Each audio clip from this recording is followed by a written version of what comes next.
Hello everyone हाम्रो आज question चाहिँ यो रहेको छ हाम्रो यहाँ क्वेसन्समा वाइ स्क्वायर डिएक्स डिवाई र यसलाई इन्टिग्रेट गर्नुपर्ने छ। हामीले हाम्रो फर्स्ट लिमिट हेर्छौँ जुन छ हाम्रो 0देखि √1 माइनस एक्स स्क्वायरसम्म। अब यो लिमिटमा हामीले 1 माइनस एक्स स्क्वायर छ, एक्सको टर्ममा छ भनेपछि यो हाम्रो वाइको लिमिट हुने भयो र यो पछाडिको हाम्रो एक्सको लिमिट हुने भयो। अनि त्यो अनुसार हामीले यसलाई इन्टिग्रेट गरेर जानुपर्छ। त्यही भएर हामी सोल्युसन यसो गरौँ। सोल्युसन पहिला हियर। अब पहिला सुरु यसलाई चाहिँ इन्टिग्रेट गर्नुपर्छ with respect to y along the vertical strip. त्यही भएर first of all we integrate it with respect to y along the vertical strip where y चाहिँ कहाँदेखि भ्यारी हुन्छ भने चाहिँ मैले y को लिमिट भनेको थिएँ। त्यही भएर y चाहिँ 0 to √1 माइनस एक्स स्क्वायरसम्म भ्यारी हुन्छ भनेपछि √1 माइनस। अब यसलाई y is equal to √1 minus x square भयो। यसलाई हामीले स्क्वायरिङ बोथ साइड्स गरिदिउँ। स्क्वायरिङ बोथ साइड्स गर्दा हाम्रो y square equals to 1 minus x square हुने भयो भनेपछि x square plus y square equals to 1 हुने भयो। अनि त्यसपछि हाम्रो एक्स चाहिँ कहाँदेखि भ्यारी गर्छ 0 देखि 1 सम्म भ्यारी गर्छ। त्यही भएर x equal to 0 to x is equal to 1 न। अब हामीले यसको अर्डर अफ इन्टिग्रेसन चेन्ज गर्छौँ। अघि हामीले यसलाई with respect to y integrate along the vertical strip गरेको थियौँ भने अब हामी यसलाई विथ रेस्पेक्ट टु एक्स गर्छौँ along the horizontal strip. So त्यही गरौँ। By changing the order of integration,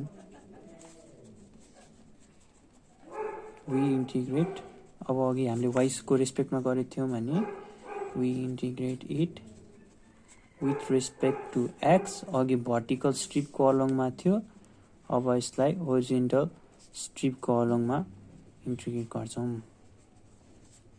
horizontal strip. अब यसको लिमिट फाइन्ड गर्न अघि हामीले जस्तै यहाँ x square plus y square equal to 1 भनेर निकालेको छौँ।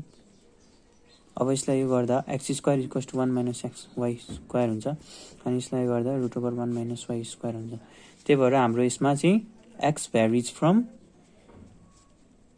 0 देखि x equal to 0 to x equal to √1 minus y स्क्वायरसम्म भ्यारी हुन्छ।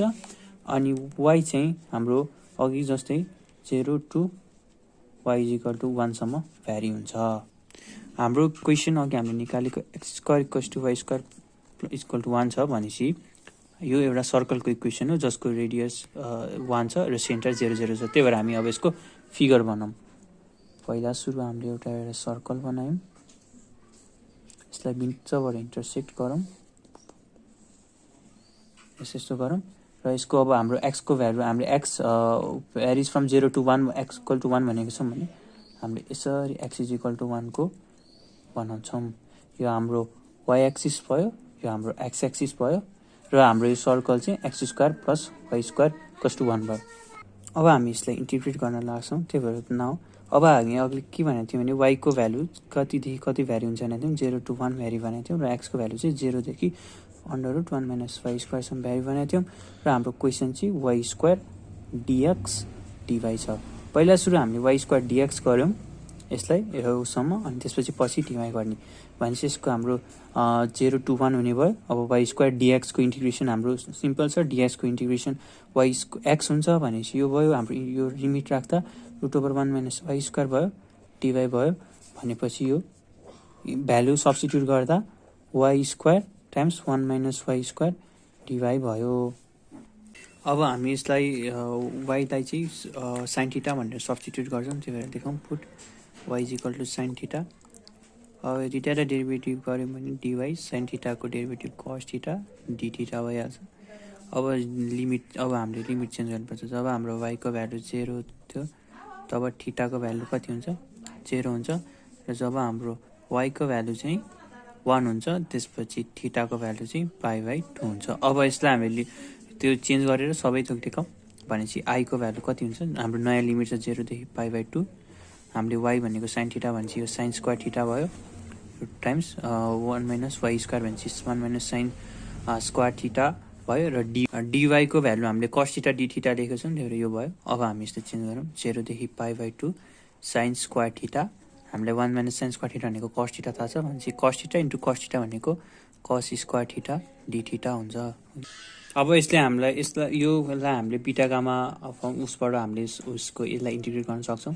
त्यही भएर अब हामीले के गर्नुपर्छ भने यसको पावर 2 छ भनेपछि 2 + 1/2 times beta 2 + 1/2 divided by 2 times दुईटाको पावर +2/2। अब यसलाई हामीले अझ सम गऱ्यौँ भने यसको गर्दा 3/2 टाइम्स यो गर्दा 3/2 र यो गर्दा 2 टाइम्स यसको 3। अब हामीले यसको भ्यालु थाहा छ हामीलाई, यसको यो 3/2 भनेको 1/2 इन्टु रुट पाई हो, यो भनेको नि 1/2 इन्टु रुट पाई हो, र हाम्रो 2 टाइम्स यसको भ्यालु भनेको हाम्रो 2 फ्याक्टोरियल हुन्छ। यसलाई हामीले सल्भ गऱ्यौँ भने यसको टोटल गर्दा भ्यालु π/16 आउँछ। त्यही भएर हाम्रो i = π/16 हुन्छ। यही नै हो हाम्रो सोल्युसन। Thank you.